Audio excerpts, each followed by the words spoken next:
Hello students, आज हम आगे का प्रमेय देखेंगे जिसमें त्रिभुज के किन्हीं दो भुजाओं का योगफल सदैव तीसरी भुजा से अधिक होता है। ये प्रमेय समझना है जिसे सिद्ध करके बताया जाएगा।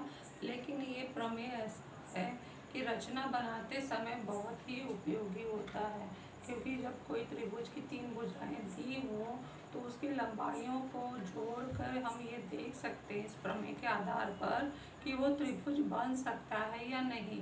तो ये करने से पहले, ये देखने से पहले, किसी भी उदाहरण में इसका उपयोग करने से पहले हम ये प्रमेय समझ लेते हैं कि कैसे सिद्ध किया गया है। तो प्रमेय का कथन है, त्रिभुज की किन्हीं दो भुजाओं की लंबाइयों का योगफल तीसरी भुजा की लंबाई से अधिक होता है। तो ये आओ जाने का भाग है और ये प्रमेय बहुत ही महत्वपूर्ण है सवालों के लिए और रचना बनाने के लिए। इसके आधार पर हमें एक त्रिभुज दिया है जो दत्त में लिखा है। ये त्रिभुज ABC एक प्रकार का त्रिभुज है और हमें सिद्ध क्या करना है कि किन्हीं दो भुजाओं का योगफल तीसरी भुजा से अधिक होती है। तो जैसे हमने पहला जोड़ी लिया AB धन AC बड़ा होगा BC से, दूसरा जोड़ी लिया BC धन AB बड़ा होगा AC से, तीसरा जोड़ी लिया AC धन BC बड़ा होगा ABC। यानी तीनों भी हमें तीन भुजाएं दी हैं, तो तीनों जोड़ियां जोड़ कर देख लेना है कि वो तीसरी भुजा से अधिक है या नहीं। अगर तीनों बार ऐसा हो रहा है तो जरूर हम रचना बनाएंगे तो त्रिभुज का एक त्रिभुज अच्छे से रचना द्वारा तैयार हो सकता है। तो ये सिद्ध करने के लिए हम सबसे पहले यहाँ पर रचना बनाएंगे। रचना में किरण BA खींच लेते हैं और किरण BA पर बिंदु D लेंगे जो AC के बराबर होगा। इस तरह से हमने खींच लिया और AC पर ही हमने बिंदु D लिया जो AC और AD बराबर है, और उसके बाद हमने CD खींच दिया।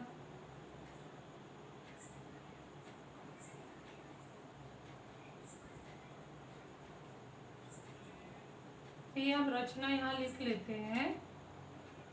किरण BA पर बिंदु D इस प्रकार लिया कि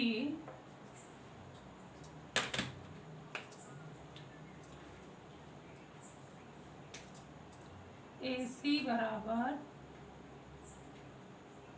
AD हो तथा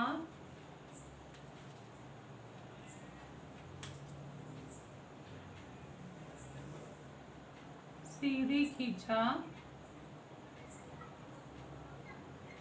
और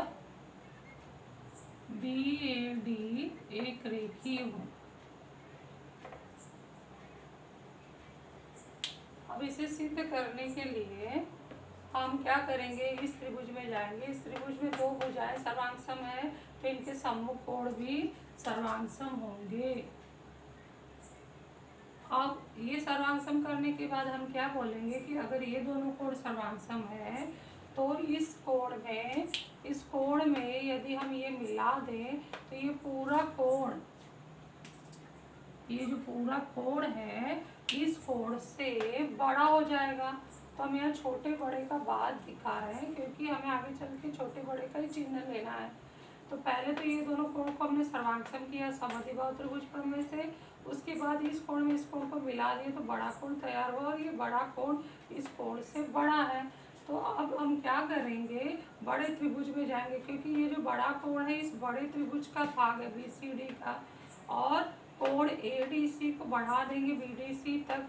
तो इस बड़े त्रिभुज में कोण BCD बड़ा है कोण BDC से, तो इस बड़े कोण की सम्मुख भुजा BD है, BD बड़ा हो गया छोटे कोण की सम्मुख भुजा BC, BD बड़ा हो गया BC से। अब BD पर क्या है, जोड़ने पर हमें देख रहे हैं BAD एक रेखीय है तो BA धन AD बड़ा है BC से, और AD किसके बराबर है AC के, तो BA धन AC बड़ा है BC से। तो ये पूरा जो प्रमेय है आएगा, इसका उत्तर ये मैंने मौखिक समझा दिया है। एक बार हम इसको लिख लेते हैं तो आप लोगों को अच्छे से समझ में आएगा। तो लिखने के लिए शुरू करते हैं। पहला पॉइंट, त्रिभुज ACD में AC बराबर है AD, कारण होगा रचना से। तो दूसरा पॉइंट, इसलिए कोण ACD सर्वांगसम है कोण ADC, सर्वांगसम भुजा के सम्मुख कोण।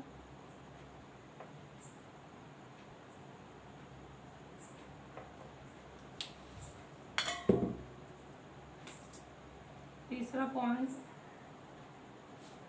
अब इसमें हम क्या करेंगे, इसमें ये दोनों मिला देंगे, तो ये इसमें और इसमें ये जोड़ देंगे, परंतु कोण ACD धन कोण BCA बड़ा हो गया कोण ADC से। पहले कोण ACD और कोण ADC बराबर थे, लेकिन ACD में BC हम जोड़ दिए तो कोण ADC से बड़ा हो गया आकृति से।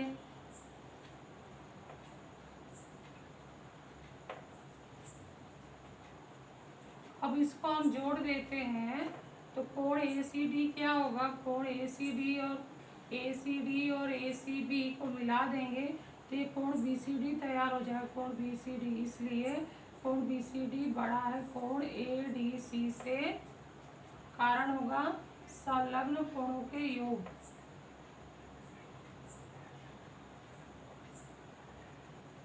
से। अब इस ADC का बड़ा नाम BDC ले लेते हैं, तो ये इसलिए यह कोण इस तरह से हो जाएगा 5वें नंबर पर, कोण BCD बड़ा है कोण BDC से। तो ये दोनों भी कोण हमारा इस बड़े त्रिभुज के कोण बन गए, त्रिभुज BCD के। और इसका हम कारण दे देते हैं 4 से।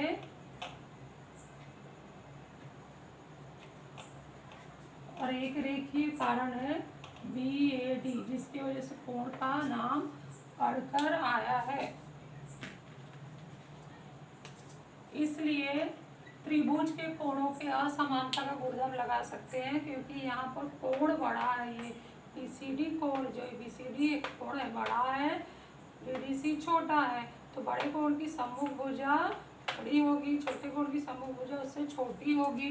तो इसलिए त्रिभुज BCD में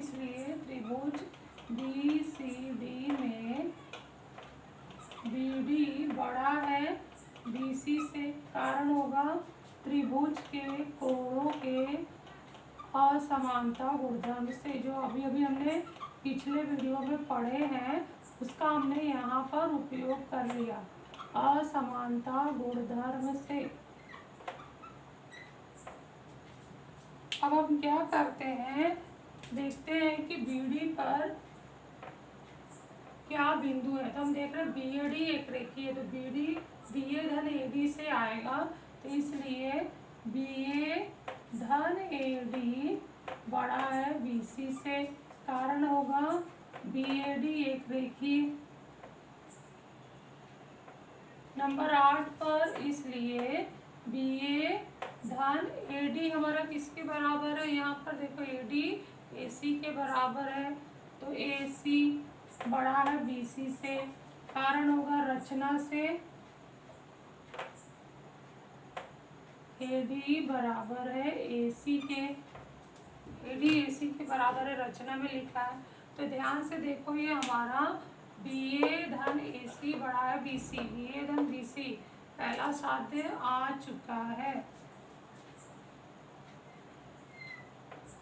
तो इसी प्रकार हम अगले 2 विधि को करना है, तो उसको ना करके हम सिर्फ एक लाइन लिख देंगे कि इसी प्रकार, और ये साध्य के जो भी समीकरण है वो यहाँ आ जाने चाहिए दोनों, तथा AC धन BC बड़ा है AB सिद्ध कर सकते हैं।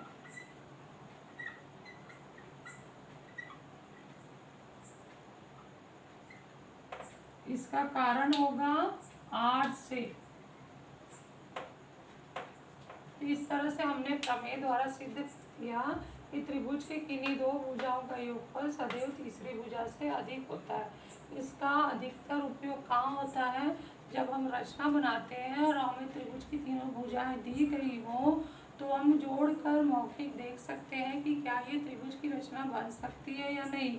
बहुत बार बच्चे डाउट में होते हैं, हम माप देते हैं और बोलते हैं कि त्रिभुज नहीं बन रहा है, तो बोलने से अच्छा है कि उसे जोड़ कर देख लो, 3 जोड़ियां बना लो। अगर तीनों जोड़ियों का योगफल तीसरी भुजा से अधिक आ रहा है तो जरूर त्रिभुज बनना ही है।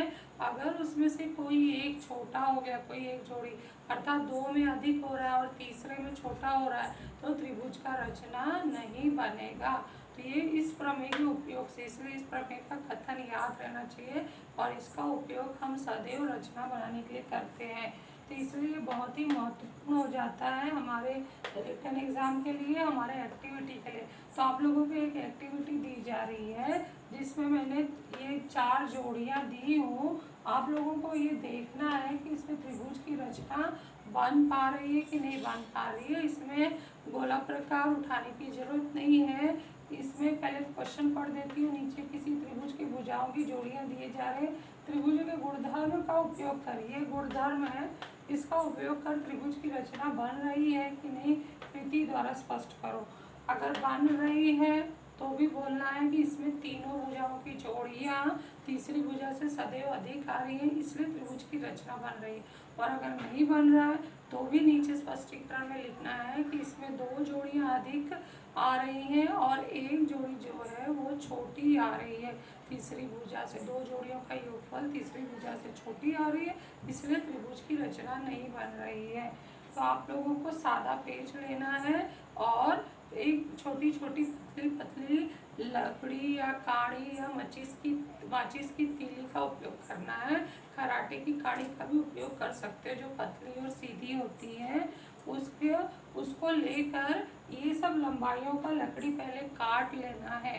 11 सेंटीमीटर की लकड़ी, 5 सेंटीमीटर की, 3 सेंटीमीटर की, और तुम्हें वहाँ पर लगा कर देखना है। 11 सेंटीमीटर रख लिया, उसको फेविकॉल से चिपका दिया, फिर 3 सेंटीमीटर, 5 सेंटीमीटर का ऐसे चिपका लिया। तो वहाँ पे देखेंगे कि अगर त्रिभुज नहीं बन रहा है तो दो भुजाओं में इस तरह से अंतर आ जाएगा। तो वहाँ ये हमने रचना से देख लिया कि त्रिभुज की रचना नहीं बन रही है। उसी के साथ हम नीचे पेन से भी लिखेंगे कि कहाँ पर योगफल छोटा हो रहा है। जैसे यहाँ पर देखें तो ये जो 11 और 5 16 जोड़ेंगे तो तीसरी भुजा 3 बच रही है। तो 11 5 16 बड़ी है तीसरी भुजा से, ठीक है। 11 3 14 बड़ी है 5 से, लेकिन जो 5 धन 3 जोड़ेंगे तो वो योगफल छोटा हो जा रहा है, इसलिए यहाँ पर डाउट है। इसी तरह से आपको सब चेक करना है कि कहाँ रचना बन रहा है कहाँ नहीं बन रहा है। 3 बार योगफल के जोड़ी भी लिखने हैं और वो तीली से चिपका के भी देखना है कि त्रिभुज का रचना बन रहा है कि नहीं बन रहा है। यहाँ पर हम कंपास का उपयोग नहीं कर रहे हैं अर्थात गोला प्रकार से चाप नहीं लगा रहे हैं। हम सिर्फ वो तीली का उपयोग करके त्रिभुज की रचना बन रही है कि नहीं बन रही वो देख रहे हैं और साथ में मौखिक हम नीचे जोड़ते हुए भी बता रहे हैं कि ये 2 जोड़ियां अधिक हो रही है, तीसरी जोड़ियां छोटी हो रही है। तो इस तरह से आपको ये चेक करके ये एक्टिविटी पूरा करके दिखाना है।